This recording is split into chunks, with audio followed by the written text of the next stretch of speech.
There's a force in this universe that you cannot see, you cannot touch, and you cannot hear. But you feel it every single morning. It's the weight that keeps you in bed. It's the rational voice that tells you it's okay to start tomorrow. It's the sudden, urgent need to clean your kitchen the moment you sit down to write your masterpiece. Stephen Pressfield called it the resistance. The Stoics called it the path of least resistance. Modern science calls it executive dysfunction. But whatever you call it, know this: it is not your friend. It is an active, intelligent, and relentless enemy whose sole purpose is to kill your potential before it can breathe. Imagine a world-class sprinter. He's at the starting blocks. The gun goes off, but instead of running, he stops to tie his shoelaces. Then he checks his watch. Then he wonders if he's wearing the right socks. You laugh, but that is exactly what you are doing with your life.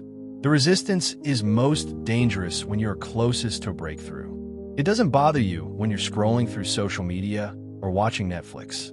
Why would it? You're already defeated. The resistance only shows up when you decide to grow. It is the shadow cast by your own genius. The bigger the dream, the bigger the resistance. In 2026, we have perfected the art of productive procrastination. We buy the courses, we watch the tutorials, we research for hours. We feel like we're working, but we're actually just building a more comfortable cage. We're terrified of the void, that moment where the talking stops and the doing begins. In the heart of Florence, 1501, there was a block of marble known as the Giant. It was 18 feet tall, scarred, and considered ruined by other artists. For 40 years, it sat in a courtyard, a monument to failure. Then came Michelangelo. Michelangelo didn't see a ruined block. He saw David. But to get to David, he had to face the resistance for 3 years. Every strike of the hammer was a battle. The dust filled his lungs. His back twisted in pain. There were days he stared at the stone and felt like an imposter. The resistance whispered to him, "You're just a painter. You're not a sculptor. You're going to fail just like the others." Michelangelo's secret wasn't his talent. It was his hostility. He treated the resistance like a mortal enemy. He didn't wait for inspiration. He attacked the stone. He understood that the masterpiece isn't something you create. It's something you liberate by killing the excuses that surround it. Why does your brain do this to you? It feels like a betrayal, doesn't it? Inside your brain, the prefrontal cortex, the part that wants to build a business, lose weight, and learn a language, is in a constant war with the amygdala. The amygdala is the ancient, reptilian part of you. It hates change. To the amygdala, new equals dangerous. When you sit down to create, your brain registers the risk of failure as a literal physical threat. It triggers a low-level fight or flight response. Procrastination is just a coping mechanism to lower your heart rate. You aren't lazy. You're just over-indexed on safety.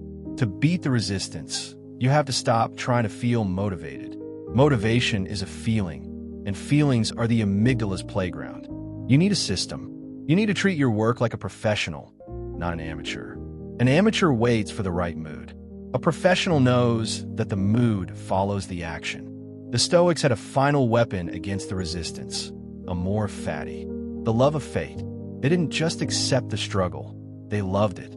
They realized that the resistance is the signpost. If you're afraid of doing it, that is exactly what you must do. The fear is the compass. Marcus Aurelius wrote, "The impediment to action advances action. What stands in the way becomes the way."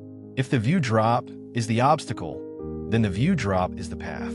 If the fear of being bad is the obstacle, then being bad is the path. You don't go around the mountain, you become the mountain. The resistance is reading this script with you. Right now it's telling you, this is too long. I'll finish it later. I don't have the right images yet. And that voice is terrified of what you could become. Kill that voice. You don't need a 3-year plan. You need a 3-minute win. Sit down, open the file, slam the clay onto the wheel. The resistance is a bully. The moment you stand up to it and start the work, it vanishes. The masterpiece is waiting inside the stone. The stone is not your enemy. The voice is. Silence it with action. Pick up the hammer. Stay rebellious.